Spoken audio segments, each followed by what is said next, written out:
So today we're going to talk about the Hangover Trail in Sedona, Arizona. But first, check out this view.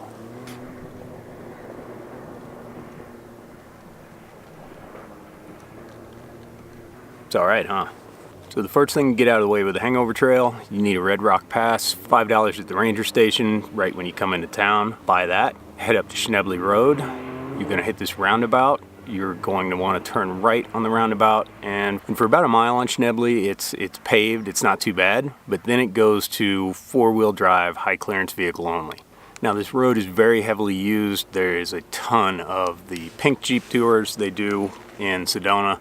A lot of other off-road companies just taking tourists up to the point to get the view. That's actually where we're camping for the night. That's where I'm sitting right now. So there's lots of traffic to deal with, but eventually you get out here on the trail, it dies down a little bit. Probably hear them in the background now.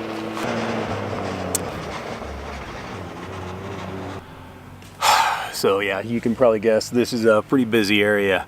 Jeeps, 4x4s, ATVs, razors everywhere. Helicopters overhead. I think they're done for the day.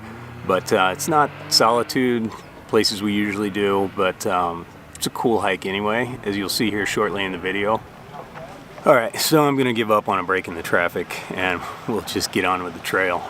Probably the most unique thing about this trail, it used to be an off-road mountain biking trail that they've recently turned in. Doesn't show up on a lot of maps. I will put the route that we did, the trailhead, two of them actually, it's a loop. I'll put that into the description so you can find it. You can go clockwise, counterclockwise. Our plan was actually to go clockwise. We missed the Munds Wagon Trail sign. It's on the left side of the road. It's pretty small. That's okay though. We just went another mile up the road, parked at the Cowpies trailhead, and headed in on that. So the main thing you need to know about this trail, you probably read some guides and they'll say it's sketchy, it's scary, it's got a lot of slick rock and it has a lot of exposure. If you're familiar with slick rock and you're comfortable with it, you're not going to have any problems whatsoever. If you're saying, what's slick rock, I don't know, you don't want to figure it out on this trail. You want to get some experience with it. Slick rock is just what it sounds like. It's just a bare rock face like you're looking at in the video. Typically it'll be at a angle. A lot of the areas on this particular hike are at 45 or greater angle.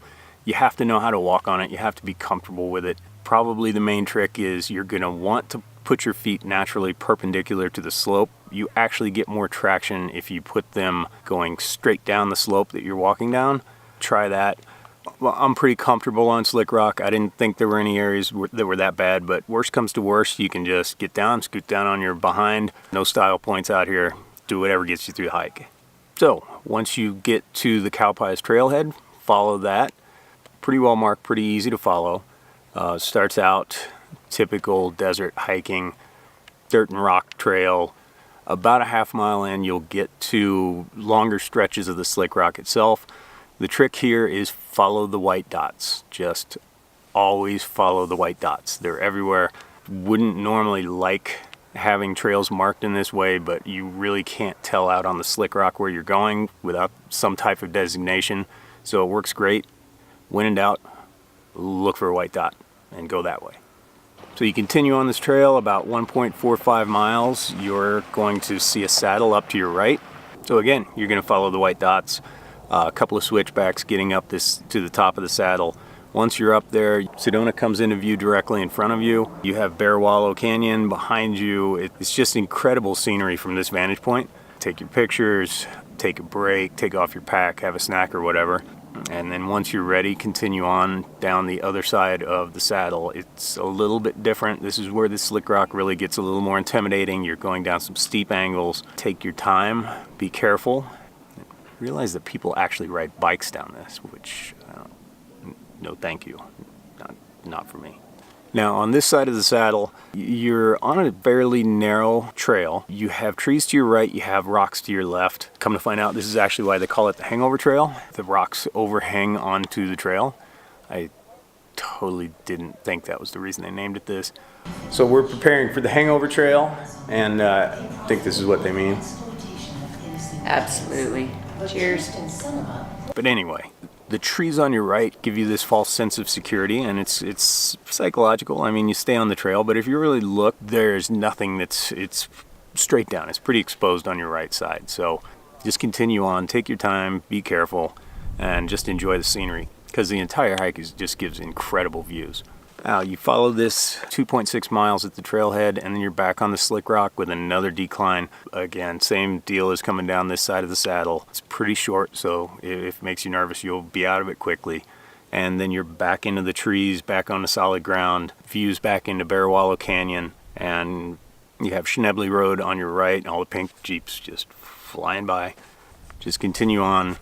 Descends down towards the road. For about 4 miles, you're back at the road. Now, again, as I said before, there's a lot of traffic on this road. Luckily, they have a trail that's separate from the road, so you're not walking down the middle of all these Jeeps going back and forth. If you've ever done Devil's Bridge, that road is just littered with pedestrian and vehicle traffic. Yeah, it's no fun. So at least you have a trail. It's not really spectacular, kind of standard you can see in the video. After what you've seen before, you're probably just wanting to get back to the car. So continue on, a little bit of elevation gain to get back up to the parking lot. And from the place where you first hit Schnebly Road, you have about a mile back to the parking lot. Again, it's a loop. You can go either direction. Just look for the Munds Canyon Trail sign and take that off of Schnebly Road. There really isn't a parking area there, though. At least there's a parking area at Cowpies. So I would recommend going in the path that we did, but it's really up to you.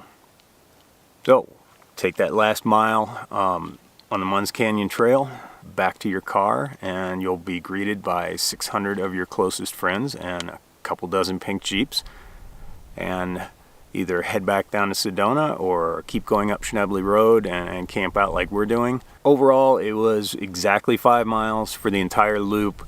Said 600 feet of elevation gain. Took us 3 hours, really light packs, stopped for pictures and all this video. It's a great little hike, fun to do. If you're ever in the Sedona area, it's not one of the more touristy, really crowded ones once you get away from Schnebly Road and that traffic. So highly recommended. If you like what you see in the video, give it a look. It's an awesome trail. Hope you enjoy. And just look at that view.